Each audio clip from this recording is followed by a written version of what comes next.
நண்பர்கள் 2 பேர் வழியில நடந்து கொண்டு போகும்போது தங்களோட பிரச்சனைகளை பத்தி பேசிட்டே போறாங்க. அப்போ ஒருத்தர் இன்னொருத்தர் கிட்ட, என்னோட பிரச்சனை தீர நான் ஆண்டவர் கிட்ட போய் பிரார்த்தனை செய்வேன் அப்படின்னு சொல்றான். நண்பனும் சரி நீ போ அப்படின்னு சொல்றான். உடனே சரி எந்த நேரத்துல இறைவனை தேடலாம் அப்படின்னு அவன் கேக்குறப்போ, மற்றவன் அதிகாலை நேரம்தான் அதுக்கு உகந்த நேரம்னு சொல்றான்.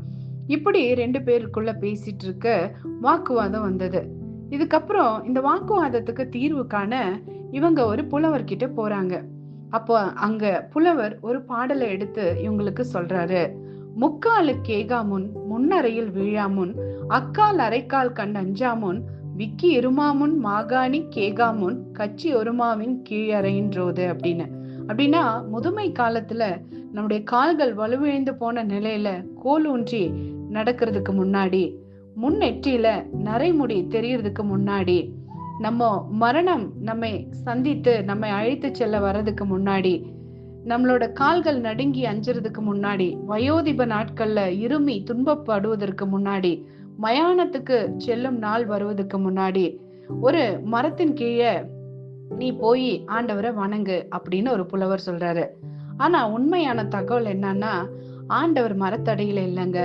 எல்லா இடங்களிலும் எல்லா நேரங்களிலும் நம்மோடு அவர் இடைப்பட்டு கொண்டிருக்கிறார். சாலமோன் ஞானி வேதத்துல பிரசங்கி 12ஆம் அதிகாரத்துல குறிப்பிடுவதை தான் இந்த புலவரும் இங்க சொல்றாரு.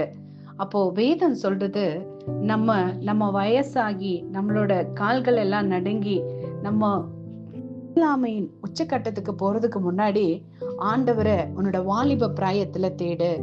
எங்க தேடணும் அப்படின்னா, சமாரிய ஸ்திரீ கிட்ட ஆண்டவர் சொன்னாரு, எங்க வேணாலும் தேடலாம், எல்லா இடத்திலும் எல்லா நேரங்களிலும் ஆண்டவரை நம்ம தேட முடியும், ஆண்டவரை பிரார்த்திக்க முடியும். இந்த உண்மையை நம்ம தெரிஞ்சுக்கணும்.